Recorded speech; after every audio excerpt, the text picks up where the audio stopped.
Hello, magandang tanghali po sa inyong lahat.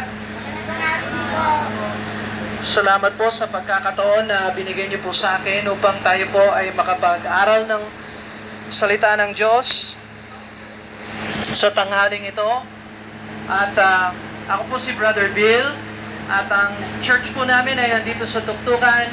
Kami po ay Christian Baptist Church po at pag nakalaya kayo at napagbigyan kayo ng pagkakataon, pwede kayong bumisita sa church namin at welcome na welcome po kayo. At nawa, ang salita ng Diyos ngayon ay maging ginhawa at tulong sa ating lahat. Amen? Okay. So, magsisimula ako sa Genesis chapter 3. Genesis chapter 3. At ang sabi ng Bible, ang ahas nga ay higit na tuso kesa alinmang mga mailap na hayop sa parang na nilikha ng Panginoong Diyos. Sinabi niya sa babae, sinabi ba ng Diyos na huwag ninyong kakainin mula sa alinmang punong kahoy sa halamanan?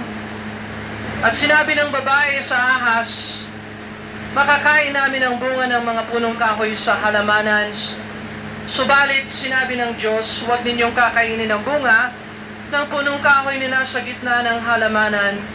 Huwag din ninyo itong hihipuin, baka kayo ay mamatay. Subalit, sinabi ng ahas sa babae, tiyak na hindi kayo mamamatay. So malamang naalala ninyo yung storya ng Genesis chapter 3, nung time na nag-Sunday school tayo at nag-aaral tayo ng salita ng Diyos. Naalala natin ang unang lalaki si Adan at ang unang babae si Eva. Correct. At itong Genesis chapter 3 ay ang simula ng pagpasok ng kasalanan sa larangan ng sangkatauhan. So pumasok na ang kasalanan sa larangan ng mga anghel. Bago pa man ito nangyari sa Genesis 3, ay natagpuan sa puso ng isang anghel ang kasalanan ng pagmamataas. At nais ng anghel na yan ay magmataas siya, mas lalampasan pa niya ang Diyos. So naalala ba natin ang pangalan ng anghel na yon? Si Lucifer. Correct. Very good. So, merong mga nag-aaral ng Bible dito, may alam sa Bible. Masayang-masaya ako na alam ninyo ang Bible. Very good. Yan, si Lucifer ay anong klaseng uri ng anghel ayon sa salita ng Diyos? Ito ay isang cherubim. So, may iba't ibang mga anghel sa Bible. May mga seraphim, may mga cherubim, at may mga iba pang mga halimaw or whatever na nasa salita ng Diyos. At itong si Lucifer ay nagmataas sa kanyang puso. Sabi niya, lalampasan niya ang Diyos. At doon natagpuan sa kanyang puso ang kasalanan, ay ikinalat niya ito sa iba pang mga anghel at merong maraming mga anghel ang sumama sa rebellion at pagkasala ni Lucifer at kanyang pagbagsak. At hindi lang sapat kay Lucifer na sinali niya, dinamay niya yung ibang mga anghel. Dinamay din ni Lucifer ang lipunan ng mga tao, ang sangkatauhan. At tinarget niya ngayon ay ang si Eva at si Adan upang, kasi hindi naman niya pwedeng malampasan ng Diyos o masiraan ng Diyos. Kaya kung hindi kaya ni Lucifer na masukpo ang Diyos, gagawin na lahat ng ni demonyo, ni Lucifer, na sukpuin ang kanyang nilikha. At sa lahat ng mga nilikha ng Diyos, ang tao, tayo bilang tao, ang korona, kumbaga, ng kanyang mga nilikha, sapagkat nilikha niya tayo sa kanyang larawan o sa kanyang wangis. Na tayo ay katulad ng Diyos na siya ay isang persona o na manlilikha at creative at makapangyarihan. Ganon din tayo ay maliit na larawan ng ating manlilikha At bagamat limitado tayo, tayo rin ay katulad din niya na creative din, may kakayahan, at marunong kesa sa lahat ng kanyang mga nilikha. At bagkus, in fact, ang layunin ng Diyos kung bakit niya tayo nilikha ay upang maipasailalim sa atin ang lahat ng kalikasan na nilikha ng Diyos. So yung design ng Diyos sa tao ay ang tao ay makiisa sa kanyang manilikha. You understand that? No? Malinaw ba yun? No? Nais ng Diyos na mag-fellowship tayo sa Kanya. Nais ng Diyos na makiisa tayo sa Kanya. Kaya niya tayo nilikha upang tayo ay maging larawan ng Diyos sa hardin at sa buong lipunan. Subalit itong si Lucifer ay sumapi sa isang ahas.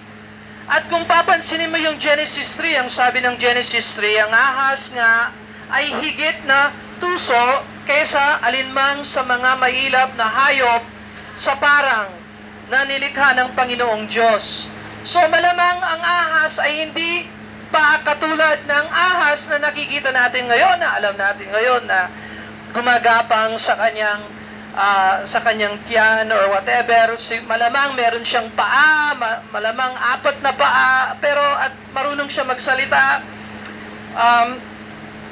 At sinapian siya ng masamang espiritu ni Lucifer, ng demonyo, at ginamit siya upang malinlang ang babae at magkasala si Adan.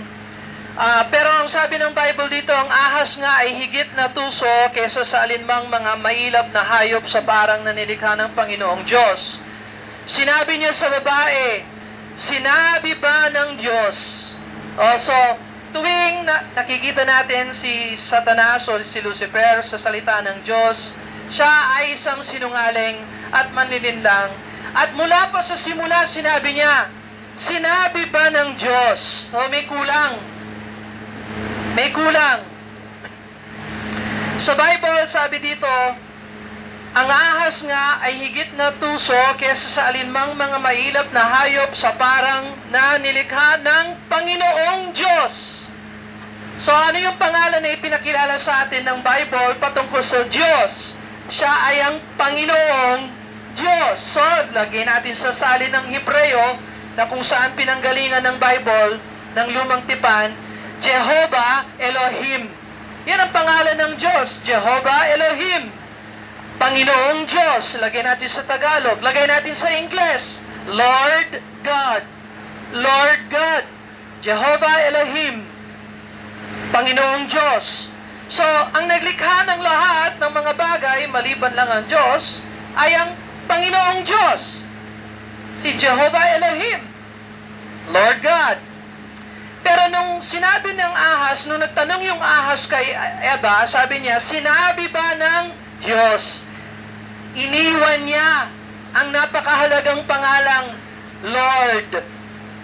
Sinabi niya, sinabi ba ito ng Diyos? Hindi niya sinabi ba ito ng Panginoong Diyos? So wala talagang personal na relationship yung demonyo sa Panginoon. Wala siyang puso para kilalanin na ang Diyos ay hindi lamang Diyos, kundi Panginoong Diyos. Malinaw ba ito? Okay? So, nais natin pansinin ang kasinungalingan ng ahas. Sabi niya, sinabi ba ng Diyos? So, wala namang sinabi ang Diyos, pero merong sinabi ang Panginoong Diyos. Amen? At nawa, ang Diyos ay hindi lang Diyos na manlilikha, kundi talagang angkinin natin siya bilang ating Panginoong Diyos. Amen? Mahalaga na meron tayong relasyon sa ating manlilikha at makilala natin siya bilang Jehovah Elohim or Panginoong Diyos or sa English, Lord God. So, ang sinasabi ko sa atin na huwag nating kilalanin ang Diyos bilang isang Diyos na malayo, na manlilikha, pero pumasok tayo ng merong takot at merong pagpupuri sa isang Diyos na yes, na naglikha ng lahat, pero siya rin ay ating Ama, kumbaga. Siya rin ay ang ating Panginoon.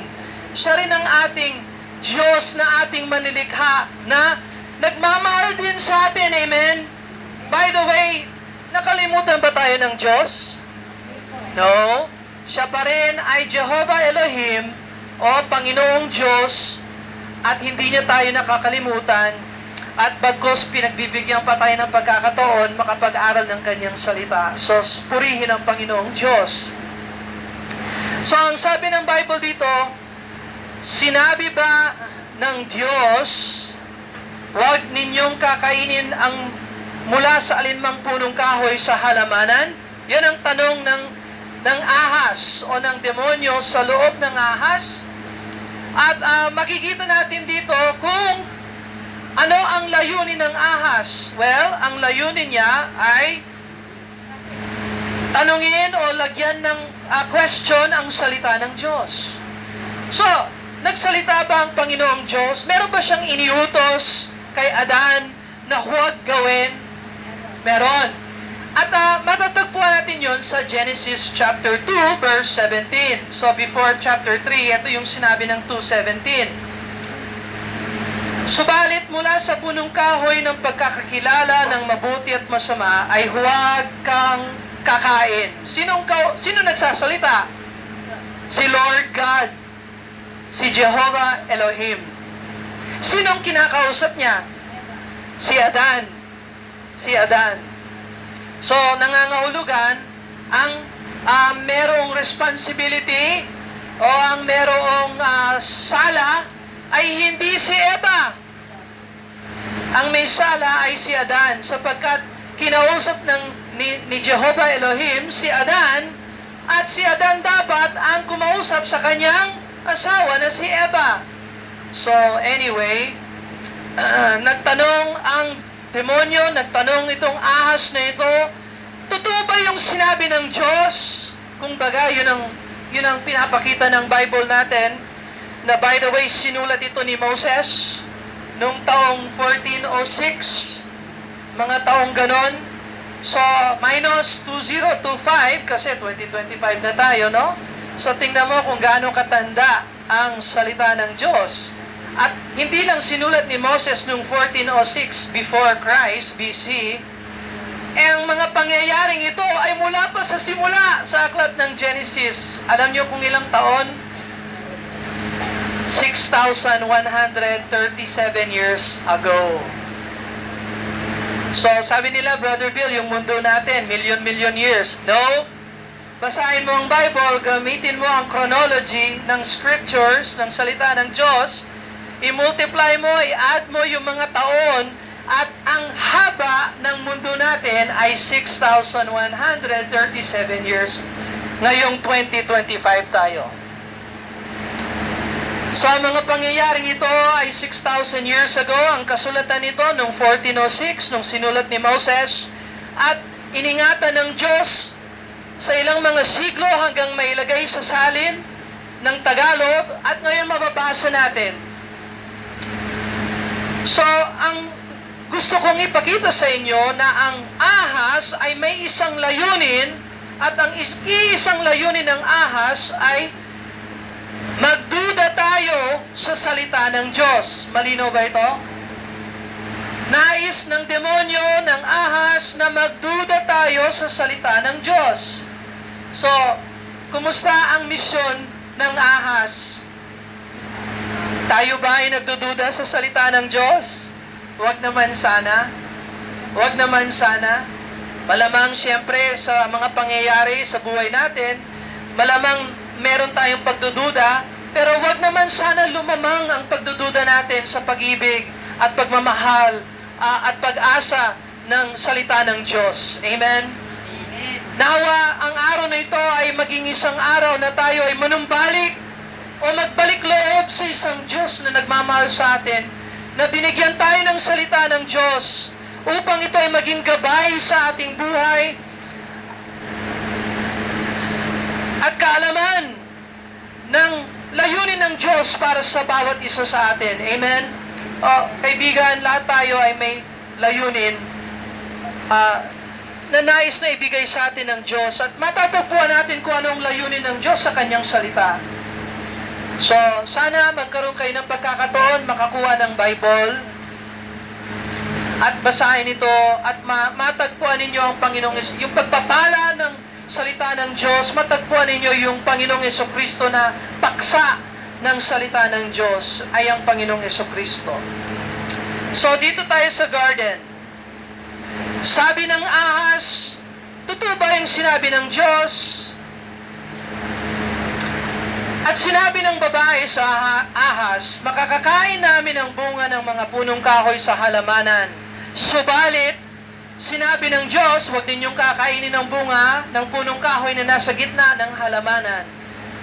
Huwag din ninyo itong hihibuin. Baka kayo'y mamamatay. So, hindi rin naman tumpak ang sinabi ni Eva patungkol sa salita ng Diyos. Kasi sinabi ng Diyos, huwag mo itong kakainin at sa oras, sa araw na iyong kakainin ito, ikaw ay mamamatay. Pero sabi ni Eva, baka kayo'y mamamatay. So, tingnan mo, ang isip talaga ng tao ay hindi tanggapin ang salita ng Diyos, kundi baguhin, palitan, or bigyan ng sarili nating saysay ang salita ng Diyos. Pero kaibigan, kung kilala mo ang Panginoon at kung alam mo ang kanyang salita, hindi dapat natin pinapalitan ang salita ng Diyos. Hindi dapat natin dagdagan ang salita ng Diyos o bawasan o bigyan ng ibang saysay maliban lang sa saysay na nandito sa salita ng Diyos. Kung halimbawa, tayo ay makapagpalit ng salita ng Diyos, malaking problema yon. Bakit? Kasi, sino ngayon, kaninong salita ito kung pwede nating palitan? Tao. Correct. So kaya hindi pwedeng palitan ang salita ng Diyos. Brother Bill, ayaw ko yung mga nakasulat dito. Okay lang. Alam naman ng Diyos, siya ang Panginoon, siya ang manlilikha, eto ang kanyang mga salita. At kahit na merong mga bagay na ayaw natin sa salita ng Diyos, siya pa rin ay Diyos. Siya pa rin ay liwanag at katotohanan. At kailangan matuto tayo na sumang-ayon sa ating manlilikha. Na matuto tayo na sumang-ayon sa kanyang salita. So mahaba ang pasensya ng Panginoon. Amen? Masaya ka ba na ang pasensya ng Panginoon ay mahaba? Amen? Yes. Subalit pinalitan ni Eva ang sabi ng Diyos at kaya yon nadamay, nawasak ang salita ng Diyos. Pero sa verse number 4, eto ang pinakamasaklap. Sinalungat ng ahas ang salita ng Diyos. So tingnan mo, nagsalita ang Panginoong Diyos, pinalitan ni Eva ang salita ng Diyos, pero ang ahas ay sumalungat sa salita ng Diyos. Verse 4, subalit, sinabi ng ahas sa babae, tiyak na hindi na kayo mamamatay. So sinabi ng Panginoong Diyos, pag kinain mo ito, kayo ay mamamatay. Sinabi ni Eva, pag kinain namin ito, baka kami ay mamamatay. Pero sinabi ng ahas, pag kinain mo yan, hindi kayo mamamatay. So, salungat talaga siya sa salita ng Diyos. So, really sa mundo natin, dalawang klaseng tao lamang ang nandito. Yung mga salungat sa salita ng Diyos o yung mga sumasang-ayon sa salita ng Diyos. Yun lang ang dalawang klaseng tao sa mundo natin. Yung mga sumasama sa ahas na si Satanas at kumakampi sa kanya na salungat sa salita ng Diyos, or tayong mga tao na simple lamang nilikha ng ating Ama at tayo ay sumasang-ayon sa kanyang salita. So kaibigan, sana nasa wastong pwesto tayo na sumasang-ayon sa salita ng Diyos. Amen? Huwag tayong sumama o makinig sa isang ahas. Amen? Amen. Subalit nalalaman ng Diyos na kapag kayo'y kumain noon ay mabubuksan ang inyong mga mata at kayo'y magiging kagaya ng Diyos na makakakilala ng mabuti at masama. So nagsinungaling na naman ang ahas. Sabi niya, sa oras na kainin nyo yan, mamumulat ang iyong mata at kayo'y magiging Diyos. Kaibigan, magpakailanman, ako at ikaw ay never na pwedeng maging Diyos. Bakit? Sapagkat ang Diyos ay walang simula at walang katapusan. Pero tayong lahat ay may simula. Amen? Ay, syempre, may birthday tayo. Meron bang birthday ngayon? May nagba-birthday ba ngayon? Wala? May nag-birthday kahapon? Wala rin. May birthday ba sa May? Sinong may birthday sa May? Oh, God bless you. Amen. Sino ba? Birthday mo sa May. Oh, lahat tayo ay may simula. Amen? So, isa lang ang persona sa buong daigdig na walang simula. Sino yon? Yung Panginoong Diyos. Amen? Wala siyang simula, kaya nga siya Diyos. So tayo, kahit na magpakabait tayo, kahit na maging matuwid tayo, kahit na maging maayos tayo, kahit na maging maamo tayo, kahit na maging maupay tayo, maupay, nga aga, ay tanghali, hay mo, imong lahat, guti ay lai, it aking waray, kay dili ako mara magwaray. Anyway, lahat tayo ay may simula. So kahit na anong gawin nating matuwid na bagay, hindi tayo pwedeng maging Diyos. Pero ako'y nagpapasalamat na hindi ako Diyos. Amen? Kasi hindi naman lahat ng isip ko tama at matuwid. Paminsan nadadala ako sa kasamaan ng loob o sa galit. At imagine kung ang Diyos natin ay katulad natin, malamang magiging magulo ang lipunan natin. Pero salamat, ang Diyos ay Diyos at nag-iisang Diyos. Siya ay ang Panginoong Diyos. At hindi siya katulad natin. Sabi niya, yung isip natin ay hindi katulad ng isip niya. Amen? Pero iniimbita tayo ng Diyos na mag-isip ng katulad ng sa Kanya. Tuwing binubuksan natin ang Bible, natutuklasan natin dito ang mga salita ng Diyos at ang mga isip ng Diyos. At nasa sa atin kung tayo ay susunod o magpapasailalim sa katotohanan ng salita ng Diyos. Kaya napakahalagang pag-aralan ng salita ng Diyos. So nagsinungaling ang ahas. Sabi niya, magiging kang Diyos. So naniwala naman sila Eva at si Adan. Kaya nga, nang makita ng babae ang bunga ng punong kahoy, ay mabuting kainin, makakalugod sa paningin at dapat naisin upang maging matalino, siya ay pumitas ng bunga nito at kinain ito at binigyan din niya ang kanyang asawa na kasama niya. At siya ay kumain. So nung kinain ni Adan ang prutas na ipinagbawalan ng Diyos, doon bumagsak ang lahat ng sangkatauhan. Sabi natin, Brother Bill, bakit pinayagan ng Diyos na si Adan ay kumain? Ba't niya ginawa yon? Ito ay sapagkat ang Diyos ay hindi naglikha ng isang robot. Nais ng Diyos na si Adan at si Eva ay pumili kung sino ang susundan nila. Susunod ba sila sa Panginoong Diyos? Susunod ba sila sa isang ahas? Susunod ba sila sa kanilang sariling puso?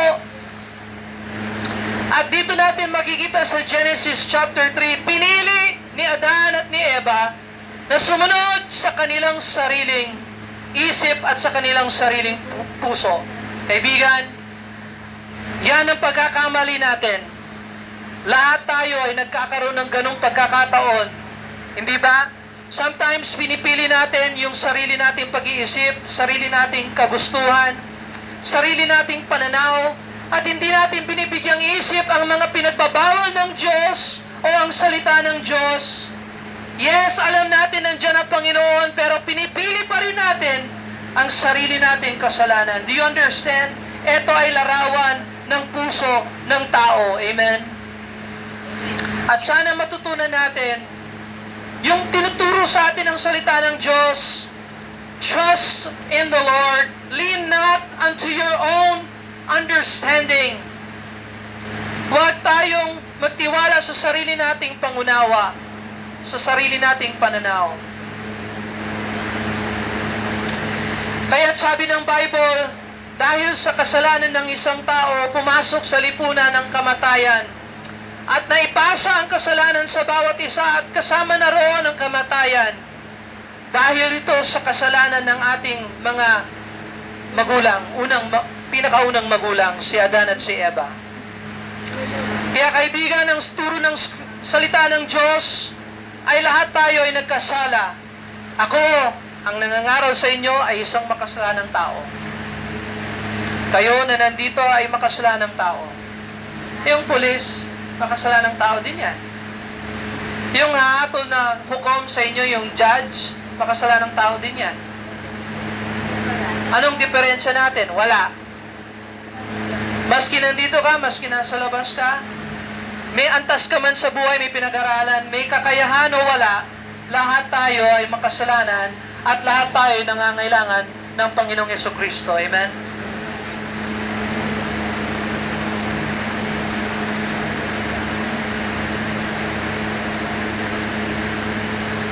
Kaya ang Panginoong Diyos ay mahabagin. Alam niya na hindi natin kayang tulungan ang ating sarili. Ipinagkaloob niya ang kanyang bugtong na anak. Isinugo niya sa isang makasalanang mundo ang kanyang anak upang ang kanyang anak ay magkatawang tao, mamatay bilang tubos para sa ating kasalanan, ilibing, at pagkatapos ng 3 araw, 3 gabi, siya ay muling nabuhay. Upang mapakita sa lahat na tinatanggap ng Ama ang kanyang sakripisyo, ang kanyang dugo na ipinagkaloob upang maging tubos sa ating mga kasalanan. At lahat ng mga tao na sa Kanya ay nagsisisi at sa Kanya ay sumasampalataya, ay mabibigyan niya siya ng kapatawaran ng ating mga kasalanan, grasya at kaligtasan ng ating kaluluwa. So saan nagsimula pumasok ang kasalanan sa larangan ng sangkatauhan? Sa Genesis chapter 3. Dito natin makikita, bumagsak si Adan, bumagsak si Eva, at lahat tayo ay hanggang ngayon, 2025, ay naaapektuhan ng kasalanan ni Adan at ni Eva. Brother Bill, hindi ko naman pinili yan. Well, kung tayo ang nasa hardin, malamang ganun din ang pagpipilian natin. Susunod ba tayo sa salita ni Jehovah, Lord Elohim? Susunod ba tayo sa ahas? O susunod tayo sa sarili nating kagustuhan? Malamang susundin natin ang sarili nating kagustuhan sapagkat tayo ay tao lamang. Kaya huwag nating sisiyan si Adan at si Eva at huwag nating isipin na mas mahusay tayo kesa sa kanila. By the way, alam mo, ang buhay ng tao ngayon, 70 years lang.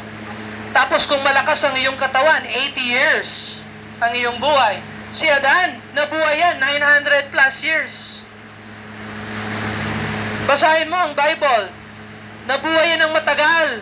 Ilang daang taon na nabuhay si Adan at si Eva. Ang lipunan nung kapanahonan ng Genesis ay mas mahusay kesa sa lipunan natin ngayon. Kung tutuusin, mas masustansya ang mga prutas at mga gulay ng Genesis chapter 3 kesa sa kapanahonan natin ngayon. Makita mo. Pero ganun man, nagawa pa rin ng tao na magkasala laban sa Diyos. At lahat tayo ay may pagkakataon upang talikuran ang ating kasalanan at magbalik loob sa Panginoon. Amen? So itong araw na ito ay isang araw na pinagbigyan tayo ng Panginoon upang masauli tayo sa Genesis chapter 3. Mabasa natin ang unang mga 6 verses ng Genesis 3 at ma-remind tayo, ma-remember natin, yung nga pala, meron tayong choices. Pwede tayong pumili na makinig sa salita ng Panginoong Diyos. Pwede rin tayong makinig sa ahas, kamangmangan na lang yon. Pwede rin tayong makinig sa sarili nating puso at yan ang payo ng demonyo at hindi maka-Diyos. Mas mainam, kaibigan, na matuto tayo na makinig sa salita ng Panginoong Diyos. Amen? Nawa, tayo ay magkaroon ng pagpapala ng pagsisisi ngayon at panunumbalik sa Panginoon. Mag-pray muna tayo din. Dakilang Diyos, salamat Lord sa pagkakataon na binigay niyo sa amin upang kami po ay makapag-aral ng salita ng Diyos. Lord, ang prayer ko po sa mga nandito, Lord, bigyan niyo po kami ng pagkakataon may tuwid ang mali. At kung yung mga inosente, Lord, palayain niyo, Lord. At yung mga may sala, Lord, patawarin niyo, Lord. At bigyan niyo po kami ng kalayaan, Lord. At turuan niyo po kami na manumbalik sa inyo ng may tapat at tunay na puso, Lord, na lumalapit sa inyo, umaasa sa inyo. At magsisi ng kasalanan at tumanggap sa Panginoong Jesucristo bilang Panginoon Diyos tagapagligtas. Salamat, Lord, sa inyong kabutihan sa amin. Salamat, Lord, sa inyong grasya sa amin. Salamat sa inyong mga salita na binigay niyo po sa amin at hindi niyo po kami nakalimutan bigyan ng liwanag sa mundong napaka-puno ng kasalanan at kadiliman. Lord, tulungan niyo po ang bawat pamilya na nandito, Lord. Yung mga mahal namin sa buhay, yung mga anak, Lord, bigyan niyo po na sila ng panustos at pangangailangan nila, Lord. Yung mga pangangailangan pisikal, Lord, yung iba kailangan ng hilom, dakilang Diyos, kayo pong maghilom sa amin, Lord. At hindi po kami makakalimot, Lord, magbigay ng pasasalamat at pagpupuri sa inyo, Lord, dahil sa inyong kabutihan sa amin.